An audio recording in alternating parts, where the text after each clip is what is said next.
AP హైకోర్టులో మంగళగిరి మాజీ MLA Alla Ramakrishna Reddy దాఖలు చేసిన 2 పిటిషన్లపైన విచారణ జరిగింది.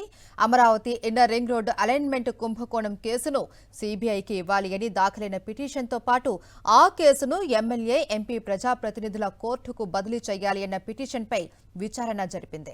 ఈ 2 పిటిషన్లపైన వాదనలను ఈ నెల 16వ తేదీకి వింటాము అని హైకోర్టు వాయిదా వేసింది. అయితే చంద్రబాబు ముఖ్యమంత్రిగా ఉండటం వల్ల ఈ కేసును ప్రభావితం చేస్తూ ఉన్నారని ఆళ్ల రామకృష్ణారెడ్డి ఆక్షేపించారు.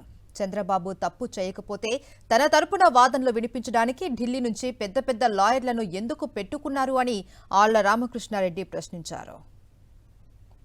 చంద్రబాబు నాయుడు గారు నిర్దోషి, ఈ కేసులో అసలు ఏమీ జరగలేదు అని చెప్పేసి ఇవాళ మిస్టేక్ ఆఫ్ ఫ్యాక్ట్ కింద కొట్టేయండి అని చెప్పేసి గౌరవ న్యాయస్థానానికి రావడం అంటేనే మరి అదే ఐపీఎస్ ఆఫీసర్లని మరి చంద్రబాబు నాయుడు గారి కింద ఈ శాఖ ఉంది కాబట్టి బెదిరిస్తున్నారు అనేది మనందరికీ అర్థం అవుతా ఉంది.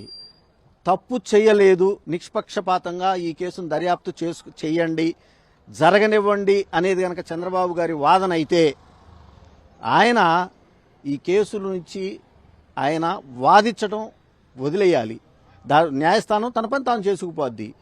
అది కాకుండా ఆయన ఐపీఎస్ ఆఫీసర్ల మీద ఒత్తిడి పెట్టి ఈ కేసులో ఏమి లేదు కొట్టేపించడానికి మీరు పనిచేయండి అని చెప్పేసి పోలీసు అధికారుల మీద ఒత్తిడి తీసుకురావడం ఎంతవరకు సబబు అని చెప్పేసి నేను అడుగుతా ఉన్నా.